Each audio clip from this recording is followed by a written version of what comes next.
I'm so afraid to tell people. I mean, Susan, I'm gay.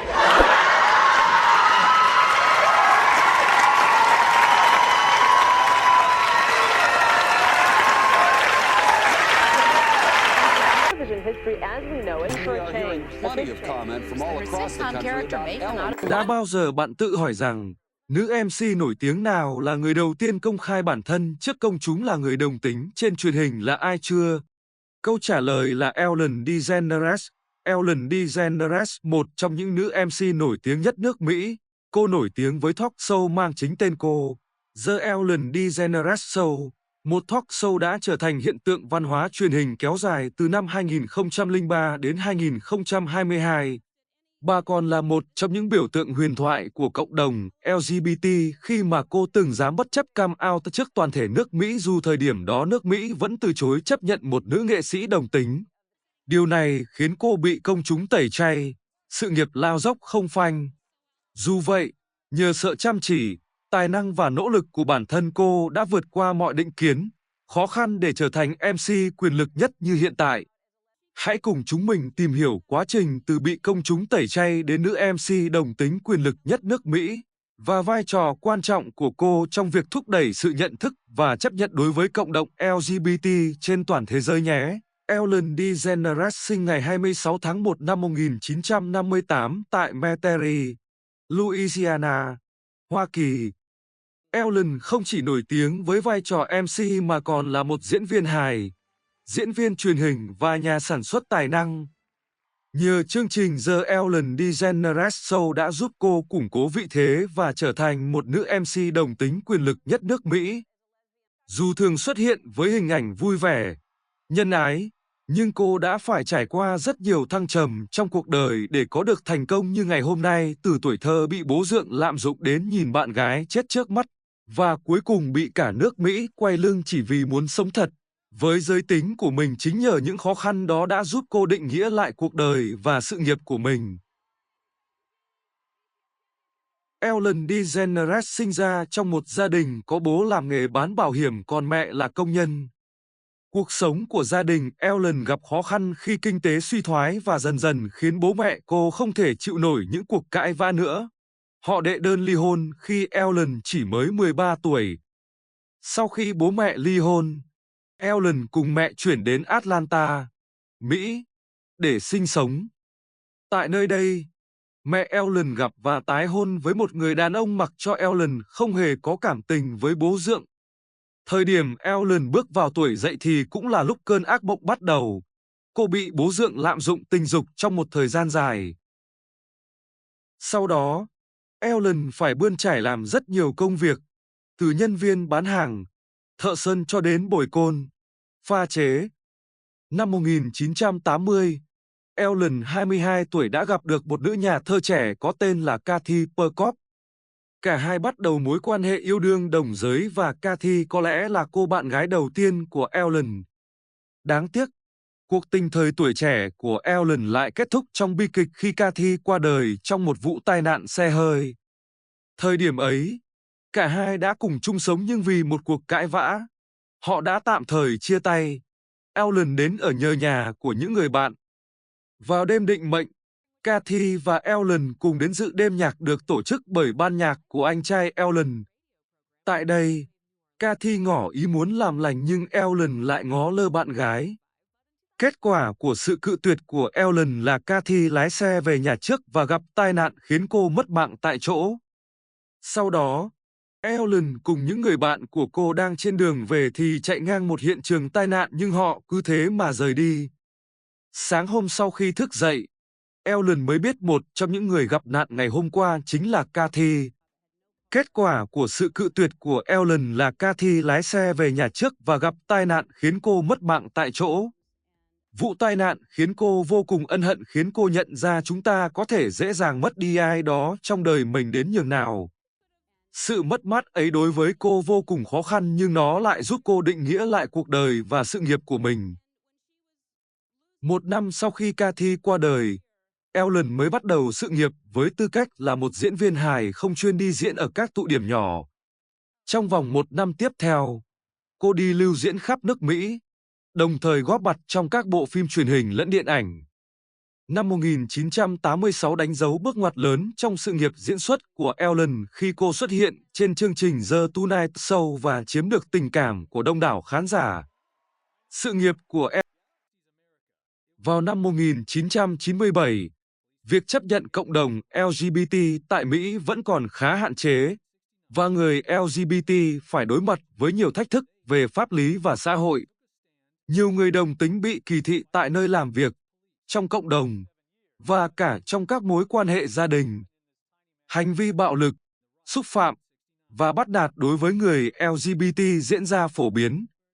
Trong giới giải trí, truyền thông vẫn chưa có nhiều nhân vật LGBT công khai, và các chủ đề liên quan đến đồng tính thường được né tránh hoặc xem như một chủ đề nhạy cảm. Vào thời điểm này, rất ít người nổi tiếng công khai là người đồng tính, vì điều này có thể dẫn đến sự phân biệt đối xử và ảnh hưởng đến sự nghiệp. Khi Ellen DeGeneres công khai mình là người đồng tính trong tập phim sitcom Ellen vào năm 1997, tập phim có tiêu đề The Puppy Episode đã thu hút sự chú ý lớn, khi nhân vật chính Ellen Morgan, do Ellen DeGeneres thủ vai, tiết lộ rằng cô là người đồng tính. Đây là một trong những lần đầu tiên một nhân vật chính trong một chương trình truyền hình nổi tiếng công khai giới tính của mình. Cùng thời điểm đó, Ellen cũng công khai giới tính trong đời thực khi xuất hiện trên bìa tạp chí Time với tựa đề "Vâng, tôi đồng tính". Hành động này là một bước đi dũng cảm, đặc biệt trong bối cảnh xã hội lúc đó vẫn chưa chấp nhận rộng rãi người đồng tính. Cô đã phải đối mặt với phản ứng mạnh mẽ từ dư luận. Nhiều nhà tài trợ và kênh truyền hình đã rút khỏi chương trình của cô. Sự nghiệp của Ellen lao dốc, bị công ty quản lý bỏ rơi dẫn đến việc show Ellen bị hủy sau đó 1 năm. Trước sự tẩy chay của công chúng, Ellen lui về ở ẩn trong suốt 3 năm và rơi vào trầm cảm nặng. Năm 2001, cô từng nhăm nhe trở lại sóng truyền hình nhưng chương trình ấy lại bị hủy bỏ không thương tiếc sau khi lên sóng tập đầu tiên. Đây là minh chứng cho thấy mức độ khó khăn mà người LGBT phải đối mặt khi công khai giới tính vào thời điểm đó. Sự kiện Ellen DeGeneres công khai giới tính vào thời điểm đó là một bước đi dũng cảm và mang tính tiên phong, là một cột mốc lịch sử quan trọng trong cuộc đấu tranh giúp thúc đẩy phong trào bình đẳng LGBT tiến về phía trước.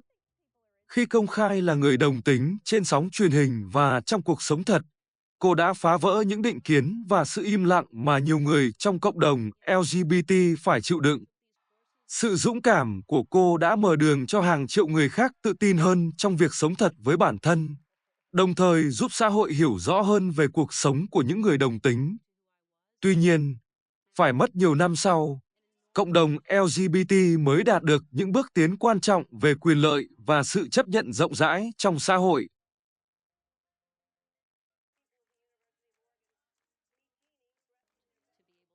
Năm 2003, Ellen tái xuất để khẳng định bản thân một lần nữa với chương trình mang tên mình The Ellen DeGeneres Show với nội dung xoay quay những cuộc trò chuyện hài hước giữa cô và người nổi tiếng. Lần này, chính tài ăn nói khéo léo và dẫn dắt chương trình tài tình đã giúp Ellen tạo được thiện cảm trong lòng công chúng. Với The Ellen DeGeneres Show, cô đã tạo ra một nền tảng mạnh mẽ để lan tỏa thông điệp về tình yêu, sự chấp nhận và lòng bao dung cho hàng triệu khán giả. Không chỉ nói về các vấn đề bình đẳng LGBT, Ellen còn tạo ra một không gian mà người xem thuộc mọi giới tính và xu hướng tính dục đều cảm thấy được tôn trọng. Những cuộc phỏng vấn, những câu chuyện cá nhân về tình yêu đồng giới của chính Ellen với Portia de Rossi, cùng với những hành động từ thiện nhân văn đã góp phần thay đổi trái tim và tư tưởng của công chúng. Trước Ellen, rất ít nhân vật trong ngành giải trí công khai là người đồng tính mà vẫn duy trì được sức ảnh hưởng và sự yêu mến từ khán giả chính thống. Sự hiện diện của Ellen trên sóng truyền hình mỗi ngày không chỉ mang lại niềm vui mà còn là minh chứng rằng người đồng tính hoàn toàn có thể thành công và được chấp nhận rộng rãi. Điều này đã giúp loại bỏ dần những định kiến tiêu cực và thúc đẩy sự cởi mở trong văn hóa đại chúng về vấn đề giới tính.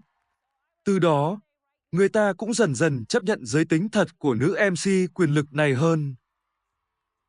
Cho đến nay, đã gần 20 năm trôi qua nhưng The Ellen DeGeneres Show vẫn giữ được sức hút liên tục giành được nhiều giải thưởng lớn, giúp khẳng định tên tuổi cho Ellen, đồng thời mang lại cho cô khối tài sản khổng lồ. Ellen DeGeneres là một người ủng hộ tích cực và mạnh mẽ cho các quyền bình đẳng, đặc biệt là trong các vấn đề về hôn nhân đồng giới và quyền của người chuyển giới. Cô đã sử dụng nền tảng và danh tiếng của mình để nâng cao nhận thức và thúc đẩy sự thay đổi tích cực trong xã hội về quyền LGBT. Cô đã nhiều lần lên tiếng ủng hộ sự bình đẳng trong hôn nhân, không chỉ thông qua chương trình của mình mà còn thông qua các chiến dịch xã hội và sự kiện chính trị. Ellen đã sử dụng chương trình The Ellen DeGeneres Show để thảo luận về quyền hôn nhân đồng giới và tác động tích cực của nó đối với cộng đồng LGBT. Cô luôn ủng hộ hôn nhân là quyền cơ bản của tất cả mọi người, bất kể giới tính hay xu hướng tình dục. Hôn nhân của Ellen và Portia de Rossi vào năm 2008 là một sự kiện mang tính biểu tượng. Cặp đôi đã kết hôn ngay sau khi hôn nhân đồng giới được hợp pháp hóa tại California. Hôn lễ của họ không chỉ là một cột mốc cá nhân mà còn là một tuyên bố mạnh mẽ về quyền kết hôn của người đồng tính, truyền cảm hứng cho nhiều người khác. Ngoài ra, cô cũng là một trong những người ủng hộ quyền của người chuyển giới trong xã hội. Cô sử dụng tiếng nói của mình để thúc đẩy sự hiểu biết và chấp nhận đối với người chuyển giới, một cộng đồng thường xuyên bị kỳ thị và phân biệt đối xử. Cô thường mời các nhân vật chuyển giới nổi tiếng như Laverne Cox hay Caitlyn Jenner lên chương trình của mình để thảo luận về trải nghiệm cá nhân và các vấn đề liên quan đến quyền chuyển giới. Những cuộc phỏng vấn này đã giúp khán giả hiểu rõ hơn về những khó khăn và thử thách mà người chuyển giới phải đối mặt, từ việc pháp lý, y tế cho đến sự chấp nhận xã hội. Ellen cũng là người lên tiếng mạnh mẽ chống lại các luật phân biệt đối xử với người chuyển giới, bao gồm các quy định về nhà vệ sinh công cộng dành cho người chuyển giới ở Mỹ. Cô ủng hộ sự bình đẳng về pháp lý cho người chuyển giới và lên tiếng về tầm quan trọng của việc bảo vệ họ khỏi sự kỳ thị và bạo lực. Thông qua chương trình của mình, Ellen đã tạo ra một môi trường cởi mở, thân thiện và đa dạng, nơi mà mọi người, bất kể giới tính hay xu hướng tình dục, đều cảm thấy được chào đón. Cô không chỉ giới thiệu các câu chuyện tích cực về người đồng tính và người chuyển giới mà còn sử dụng những câu chuyện đó để tạo ra những thay đổi nhận thức trong xã hội.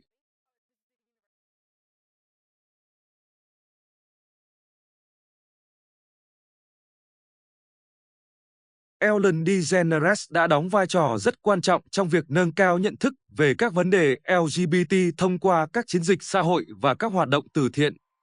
Ellen không chỉ dừng lại ở việc phát biểu hay ủng hộ trên truyền hình, cô còn tham gia tích cực vào các hoạt động xã hội và từ thiện để hỗ trợ cộng đồng LGBT. Cô đóng góp cho các tổ chức đấu tranh cho quyền LGBT, hỗ trợ các chiến dịch nâng cao nhận thức về hôn nhân đồng giới và quyền của người chuyển giới. Ellen thường xuyên nhấn mạnh tầm quan trọng của giáo dục về quyền LGBT, đặc biệt trong môi trường học đường và cộng đồng. Cô đã tham gia vào nhiều sáng kiến nhằm đưa các chương trình giáo dục về giới tính và xu hướng tình dục vào trường học, giúp trẻ em và thanh thiếu niên hiểu rõ hơn về sự đa dạng của con người và không còn kỳ thị. Bằng cách tạo điều kiện cho các cuộc đối thoại công khai về giới tính và quyền LGBT, Ellen đã giúp xã hội trở nên cởi mở hơn, giảm bớt định kiến và nâng cao nhận thức về các vấn đề mà cộng đồng LGBT phải đối mặt. Ellen luôn khuyến khích các nạn nhân của kỳ thị giới tính và người chuyển giới hãy lên tiếng và tìm sự giúp đỡ. Cô mong muốn sử dụng tầm ảnh hưởng của mình để thúc đẩy sự thay đổi lâu dài và tích cực trong xã hội. Ellen thường xuyên sử dụng nền tảng của mình để khuyến khích sự đoàn kết và hỗ trợ lẫn nhau trong cộng đồng LGBT. Cô cho rằng sức mạnh của cộng đồng đến từ việc mọi người cùng nhau lên tiếng, đấu tranh và hỗ trợ những cá nhân yếu thế. Cô cũng ủng hộ việc các đồng minh không thuộc LGBT đứng ra ủng hộ và bảo vệ quyền của người LGBT, khuyến khích xã hội nói chung trở thành những người đồng hành trong cuộc chiến chống lại sự kỳ thị và bất công.